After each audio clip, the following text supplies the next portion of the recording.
It's 2020, and, bro, there's a politics afoot. And, frankly, it looks grim. Having limped to the finish line, bruised and bloodied, 2019 collapsed there, and with its last exhausted yet relieved breath it expired and birthed the new year. Before that year could even enjoy the sunlight of its infancy, however, the shadow of the U.S. presidential election, and a corpulent orange goblin hanging in the sky along with it, obscured it. And yet, despite that gloomy outlook, some hope prevails. It lives in the shape of a silver-haired social democrat from Vermont, who is not only nigh on the most progressive presidential candidate the United States has ever had, but who also, it appears more and more with each passing day, has the best chance out of all the candidates in play of halting the disastrous Trump presidency from steamrolling into a second term. Here's what only Bernie Sanders can, and should, win in 2020. NB Pajiba hosts a multitude of views within its walls. Well, to an extent. No one's a fascist, everybody loves Keanu, and we all want Trump out. Nevertheless, you're gonna see a fair amount of slightly differing takes in the lead-up to the election. That's fine. We are not legion, but we all respect each other, and yearn for a better world. 1. Consistency. It seems pretty clear that out of all the available choices, Bernie Sanders is leaps and bounds the candidate most committed to social and economic justice. While he is not perfect, and doesn't go as left as I personally would prefer, his track record speaks for itself. And what a track record it is! While other candidates have now felt the changing of the winds and the shifting of the Overton window and have adopted, at least in rhetoric, the relatively leftist policies that the public have long since clamored for, Sanders has championed and worked for these policies for his entire adult life. Progressive ideas that Sanders was espousing in the last presidential run, hell, even decades ago, and that he was derided as being unrealistic for doing so, are now mainstream. The threat of climate change, a livable minimum wage, the dangers of an unregulated Wall Street and pharmaceutical industry, healthcare as a human right that should be free from the profit motive. Sanders has stood behind these principles for a very long time. He has fought tirelessly for working people, swimming against the tide, for longer than a lot of politicians have been alive. In politics, consistency matters.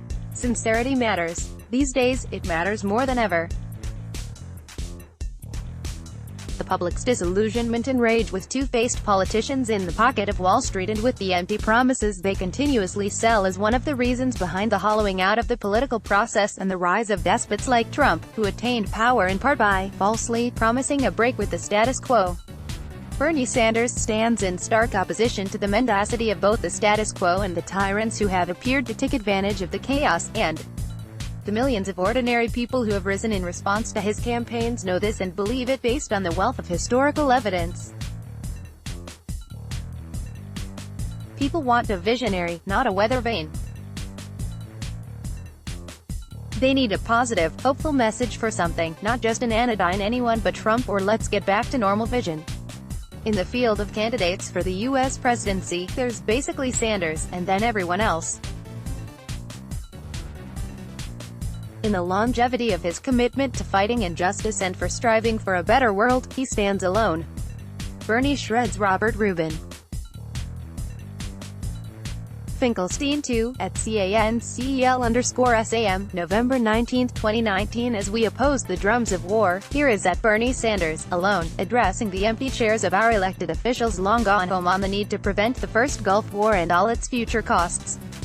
All of which came true. pic.twitter.com/Y5SZZB6JRW, CPD Action, at CPD Action, January 13, 2020. Our job is not just to remember the history of Dr. King. It is to absorb his revolutionary spirit and apply it today. And that means, we will fight racism in every part of American society. Twitter.com/OI9WMQDV, Bernie, then and now, at Bernie History, November 29, 2019. Congress will soon be asked for more money for missiles, but there will be no money to house the homeless. Congress will soon be asked for more money for bombs, but there will be no money for our children, 25% of whom live in poverty. Bernie Sanders, the peace candidate picked. Twitter.com/Yovuk5x88s, Samuel D. Finkelstein 2, at CANCEL_SAM, January 4, 2022. Methodology. Sanders' political ideology is reflected in his campaign methodology. It is grassroots-based, and draws from a rich historical vein of socialist organizing and mass social movements. It recognizes that change does not come from benevolent elites throwing crumbs to the masses, it comes from the masses organizing and using the power of solidarity to claim what is rightfully theirs. The nationwide army of volunteers that has organically arisen around Sanders' movement and that has built real, lasting links with the labor movements all across the country, and internationally, represent the only real change that can pull the country and indeed the world from the brink.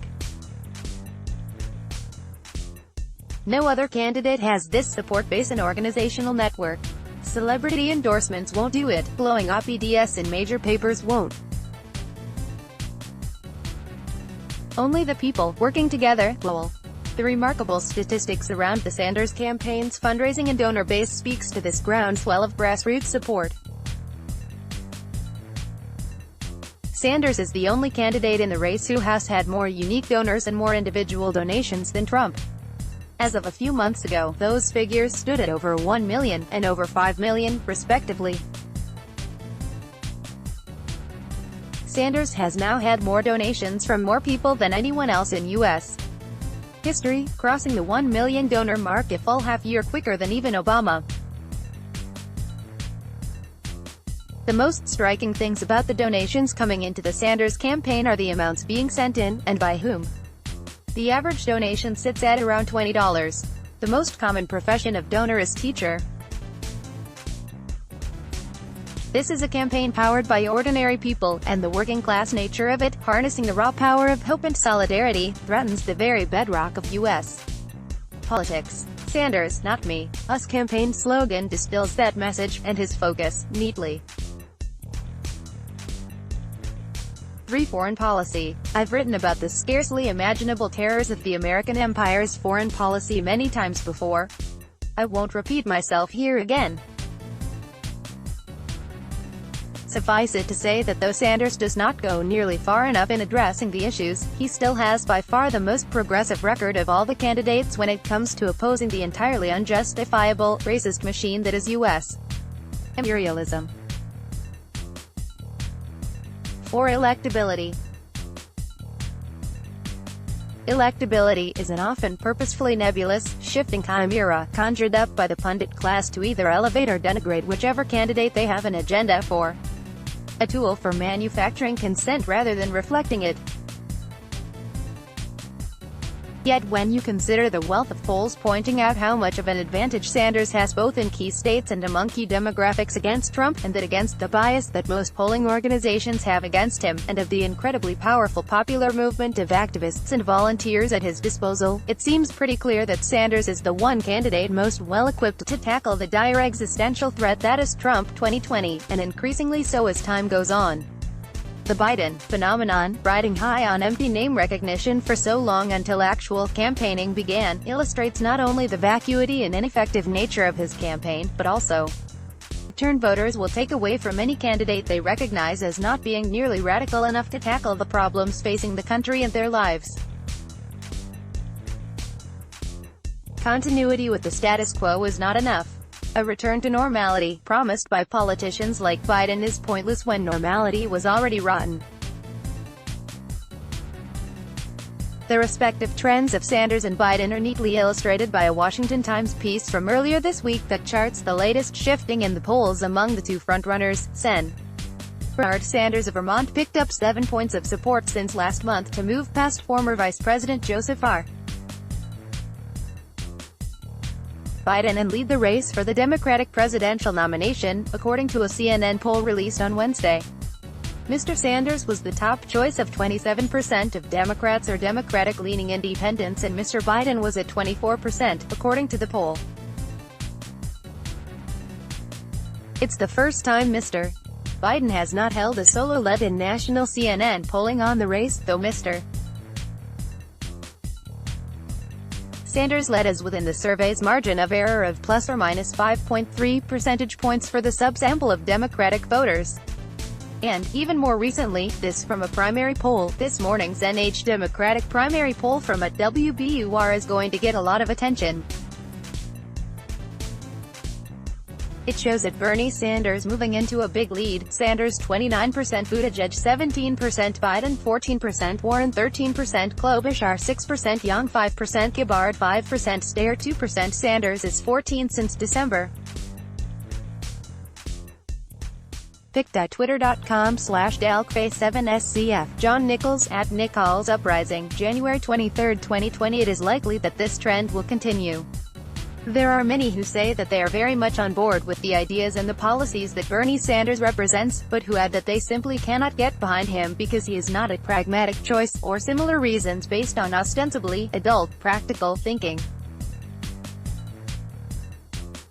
Ignoring those liberals and capitalists who say this in bad faith as a means of perpetuating the status quo from which they so handsomely benefit, we can address those concerns.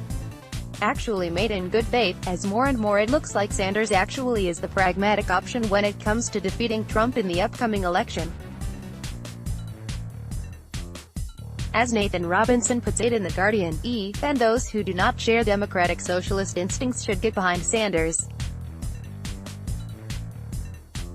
He's a pragmatic choice. Nobody is better positioned to take on Donald Trump.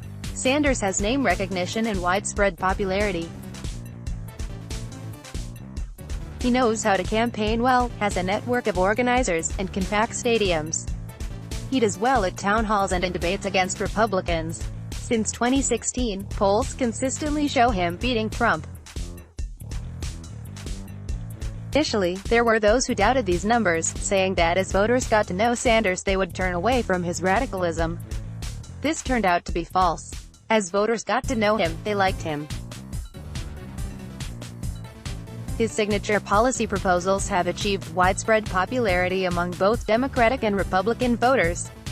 Robinson continues, addressing the attributes of Sanders and his campaigning that make him a worthy challenger to Trump in the age of post-politics brought on by the third-way neoliberal consensus finally losing legitimacy in a post-2008 world and the populism, both regressive and progressive, that has risen to meet it. Sanders has an unusual advantage against Trump. He's capable of effectively countering the type of nationalist populism that elevated Trump to office, by offering a more hopeful and heartfelt appeal to popular instincts.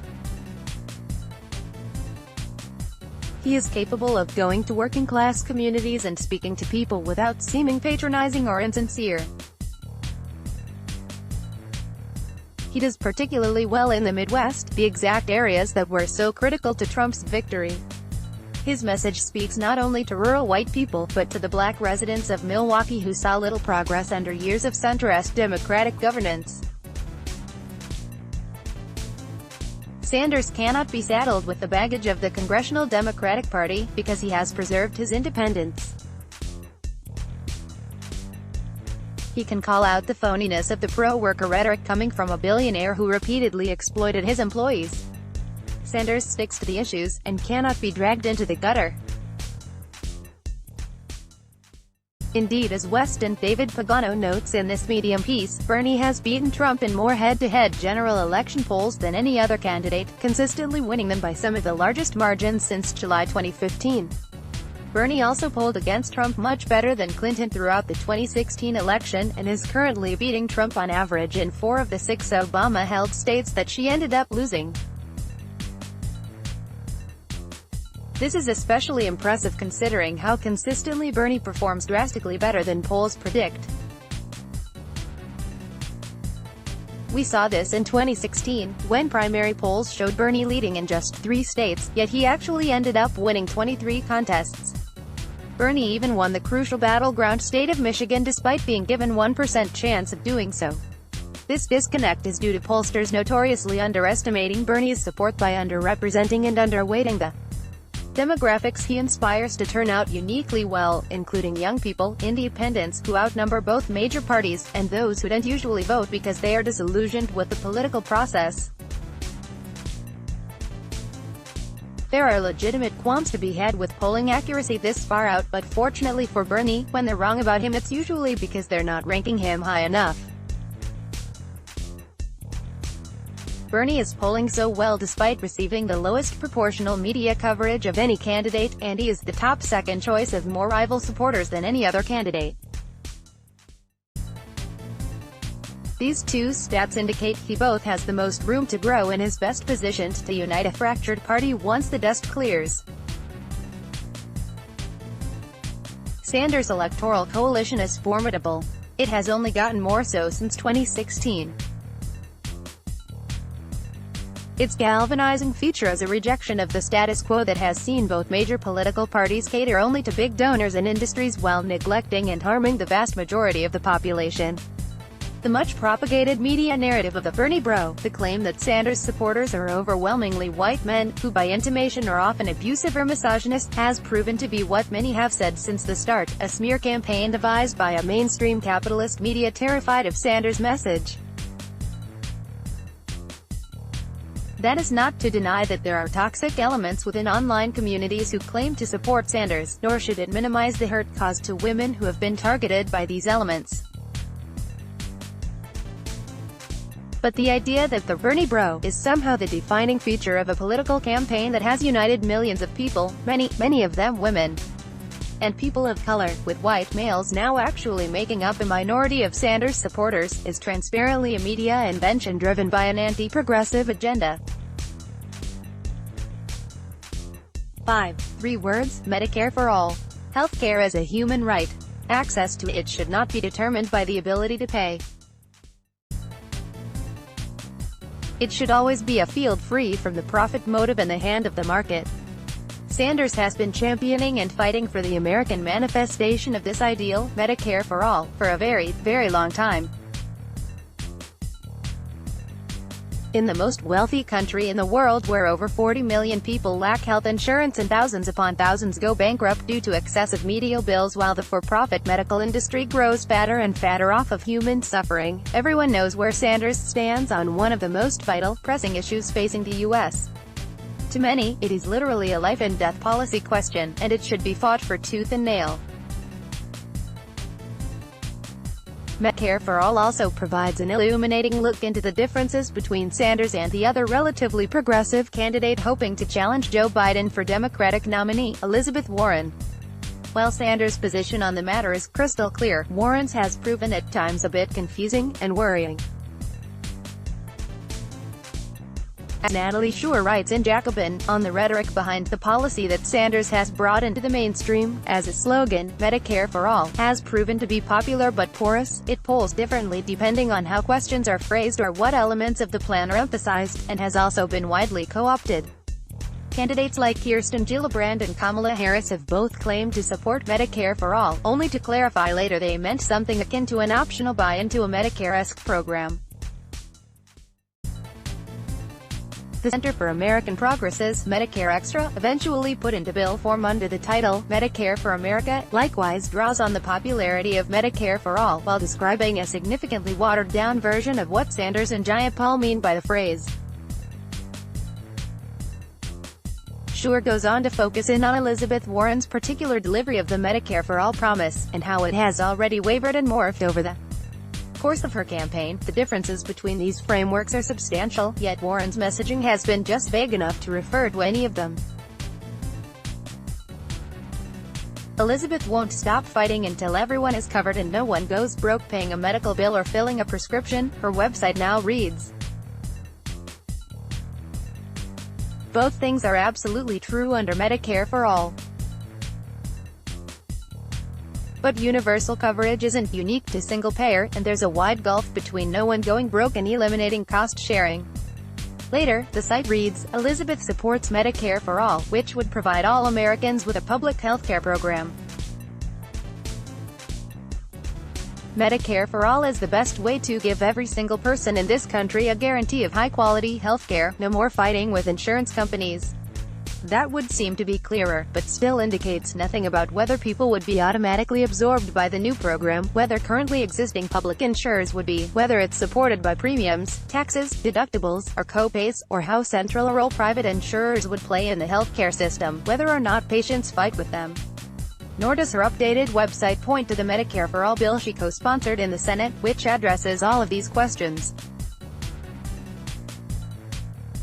Warren's fall in the polls in recent months falls roughly in line with her prevarication on Medicare for All. She finishes by describing how Medicare for All can be seen as a proxy issue for the candidates' respective approaches to politics in Washington, but nailing down candidates' visions for a just healthcare system is still important regardless of current institutional constraints. It's the only way to gauge how a president is most likely to spend political capital, what they'll trade off, and which hills they'll die on. It's the only way to know how they'll deploy the power of their base, what they're willing to be hated for, and what constituencies they're the least likely to piss off. It's obvious how Bernie Sanders would answer these questions. We're still waiting on Elizabeth Warren. Indeed, Bernie is the Medicare for All candidate. No contest. This is from 2009. I know this is not going to pass today. I know we do not have the votes. I know the insurance companies and the drug lobbyists will fight us to the death. But mark my words, the day will come. pic.twitter.com/oat3haduya4 Megan Day @MEAGONM Day. In November 20, 2019, I'm not going to waste breath talking about the other candidates still left in the Democratic race. But Elizabeth Warren is a better candidate than America has had in a long, long time, and it would be a huge step in the right direction if she became president. But there are aspects of Warren's candidacy that should worry progressives, most of which stem from her basic ideology. She is, by her own admission, a capitalist. She believes that the system we have is fundamentally okay and that it has just gotten a bit out of control, and it needs a friendlier face. Slightly stricter hand. 30 or 20 years ago, that might have been something. In 2020, as we stand on the brink, that is no longer enough. Only radical solutions stand a chance of saving us, and of reaching people on the campaign trail in the first place. As Zaid Jilani puts it, regarding the fundamental differences between Sanders and Warren, Sanders tends to focus on post-distribution remedies, meaning he prefers to use the government's power to tax and spend to directly meet Americans' needs, or replace the market altogether. His social democratic ideas, like free college and single-payer healthcare, are now policies most Democrats have to tip their hat to, at least for electoral reasons. Warren wants to empower regulators and rejigger markets to shape redistribution, income, before taxes. Less likely to push for big-ticket programs, she wants to re-regulate Wall Street and make life easier for consumers. The two senators also have distinct theories of change. Sanders has long believed in bottom-up, movement-based politics. Since his days as mayor of Burlington, Vermont, he has tried to energize citizens to take part in government. He generally distrusts elites and decision-making that does not include the public. Warren, on the other hand, generally accepts political reality and works to push elite decision-makers towards her point of view. When I worked at PCCC, I was once told that Warren decided to run for the Senate after witnessing the amount of power she had as an oversight chair for the bank bailouts. She believed that being in the room with decision-makers in the Obama administration was essential to creating change. While Warren wants to be at the table with elites, arguing for progressive policies, Sanders wants to open the doors and let the public make the policy. As soon as the next president takes office, they will likely face intense pressure from powerful interests, especially big business. The choice between Warren and Sanders may very well determine if that president confronts those interests with careful reasoning and principled advocacy or the force of a mass movement. Your mileage may vary depending on your own political ideology. There is no disrespect meant to anyone who considers Warren their number one pick, nor to anyone who aligns themselves with her, but treats the fact that it is way past time that America had a woman president as a priority consideration. That last part is undeniably true. Nevertheless, it's my belief that in the field of available candidates at the moment, it is Bernie Sanders who most closely represents the worldview and the politics that stands the best chance of beating Trump, and of helping deliver the world some salvation from the lethal mess that neoliberalism has brought. In her influential 2018 book, For a Left Populism, Belgian political theorist Chantal Mouffe describes the particular historical moment, decades in the making, that has led to the rise of right-wing authoritarian populists like Trump. The current situation can be described as post-democracy, because in recent years, as a consequence of neoliberal hegemony, the agonistic tension between the liberal and democratic principles, which is constitutive of liberal democracy, has been eliminated. With the demise of the democratic values of equality and popular sovereignty, the agonistic spaces where different projects of society could confront each other have disappeared, and citizens have been deprived of the possibility of exercising their democratic rights. To be sure, democracy is still spoken of, but it has been reduced to its liberal components, and it only signifies the presence of free elections and the defense of human rights. What has become increasingly central is economic liberalism, with its defense of the free market, and many aspects of political liberalism have been relegated to second place, if not simply eliminated.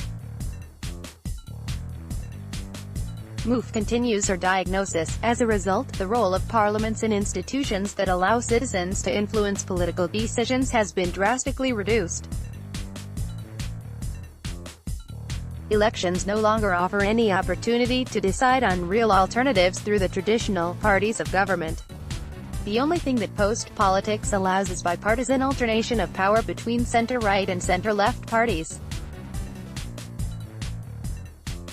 All those who oppose the consensus of the center, and the dogma that there is no alternative to neoliberal globalization, are presented as extremists, or disqualified as populists.